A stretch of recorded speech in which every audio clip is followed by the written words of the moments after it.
and welcome to the Meeple Mentor YouTube channel. I'm Jared, and with me as always is Holly. And we are doing a review today of Tokaido. This is the latest edition, I believe like 20th anniversary, something like that. This is by Antoine Bauza, and the new edition has a significantly smaller box than the original, which if you've played the original, essentially the gameplay is about the same, and the artwork I feel like looks similar, if not maybe improved. But I do like the organization of it. The characters are a little bit different, and the size and shape of the player characters that you can be, those are a little different.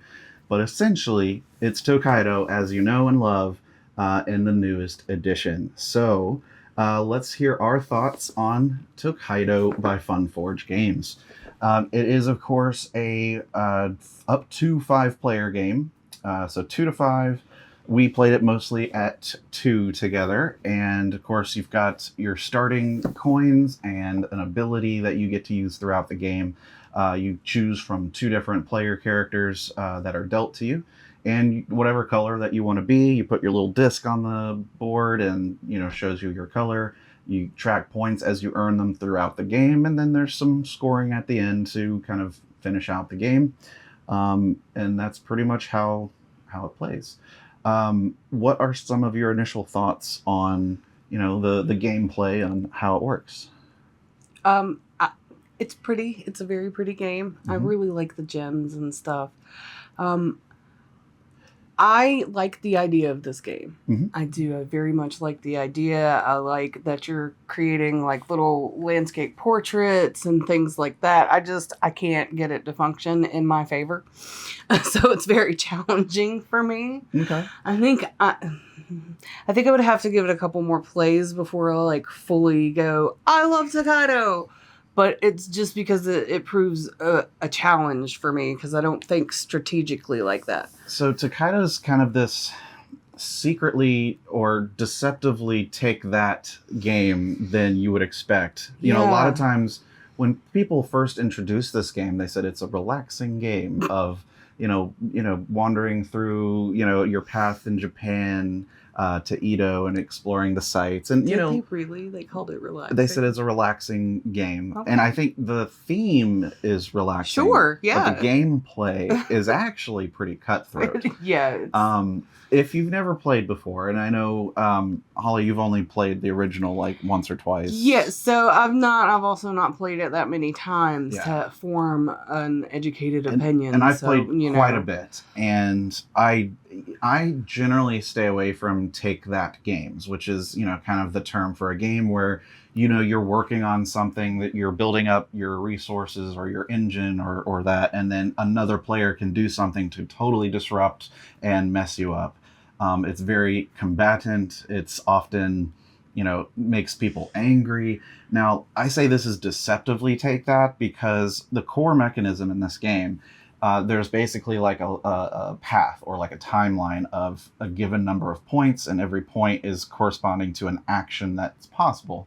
But only one person usually can ever go to that space unless you are playing at a 4 or 5 player count. Then some other spots would open. But essentially, at a 3 or less player game, you're just got one spot on this line that you can go to.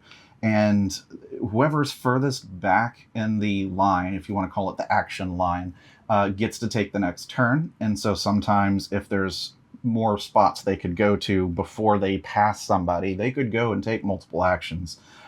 So that's part of that strategy is you don't want to give the player who's last enough opportunity to get a lot of different actions for free, essentially. Because it's really all about what spaces are you taking, but also what spaces are you blocking for your opponents. And this whole series of blocking spaces, sometimes intentionally or very intentionally to block people out on a given action or resource that they're trying to go for, is really what makes this kind of upsetting. And it's all under this cute guise of like Japanese artwork, like these cute little people with like their kimonos and their little umbrellas and very, very colorful, artwork. And I mean, three of the main actions that you do is just collecting these landscape or scenery cards that kind of just display a big picture as you collect more of them. And yet, you have to go to those spaces to keep collecting these. And so, as people start seeing you going after a particular, scenic view, they're going to try to block you out from it. And the other big thing in this game is the very limited money that you have to spend.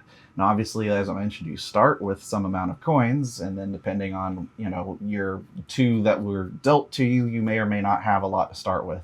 But there are only, a few spaces to collect coins any given section of this time or of this action line.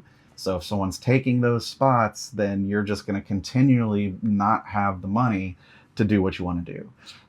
Yeah, I mean, I'm not a huge fan of take that games as it is. They can be fun with the right people. And if I'm in the right mindset, let's be honest. But I think what it is about this one is I'm really not good at thinking on my feet.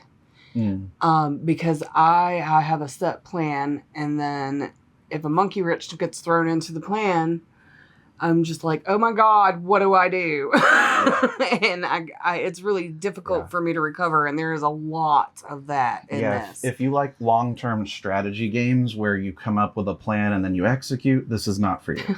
This is very, you have to react constantly to what the given situation is and decide every turn how far you need to move and which space is most beneficial to you and hurtful to your opponents. And I also have no spatial awareness, so that's really difficult to think about. And I've played it the first time I played it, it was more than 2 players. Right. Well, if you're playing 2 players, you have an AI dummy, but yeah, like a neutral player. But we were playing at 4 or 5, and it's still just, I just can't think on my feet like that. Yeah. So I think there are some good positives about this game. Obviously, the aesthetics, the theme, the simple look of it all is very nicely produced and done. It's all very well put together.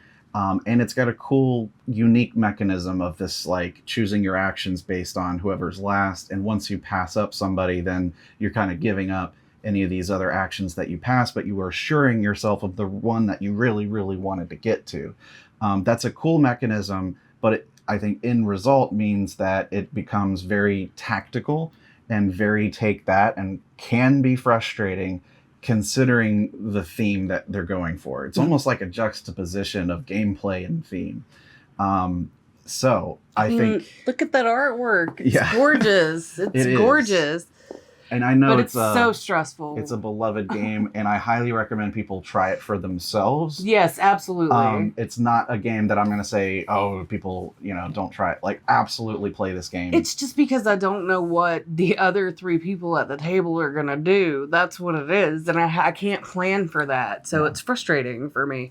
So, it's just, that's the kind of game it is. If you are into that and want that kind of thinking on your feet and tactically responding every turn to what now is the best plan of action every time, then this is great. It's very competitive, and it doesn't take very long to play. It's like 30 minutes maybe. It's really short. It goes by very fast. And to me, again, as someone who doesn't care for take that games, which is what I would classify this, I am fine with this game because it takes so little time. And it's not enough time for you to really get too invested in any strategy or into any, course of action that you had in mind. It's just like, oh, well, now I can't take that action. Well, see, that's another thing. Going in, I didn't know how long it was supposed to last. Mm-hmm. So I had this big grand, and then as it kept going, I was like, well, this isn't going to last any time at all. And now I have nowhere to go. I don't know what to do. It's over before you know it. And to me, that's why this game is going to stay on my shelf, because I do like the gameplay. And even though it can be competitive, it's short enough that it's still a great game to get to the table and play with newcomers to the hobby or, long-term gamers, because it's simple enough to understand, but hard enough to really get. I think you would really benefit from having it on the shelf, because you would get more plays out of it and understand it more and learn how to maximize that little trail of so very few actions. That's right. So that's all I have to say. I mean, I really like the game. I enjoy it, but it's not an everyday kind of game for me. It's not one I'm going to continually play all the time, but it is one to keep on the shelf and have at your disposal. And it is fairly unique in a lot of ways. I'm a glutton for punishment sometimes, so I'll play it and Yeah. be like, and afterwards be like, oh, well, I'm not sure. Yeah. So definitely check out Tokaido by Funforge Games, designed by Antoine Bauza. But yeah, thanks so much for sticking with us and watching our review of Tokaido. I've been Jared. I'm Holly. We'll see you in the next one. Bye-bye.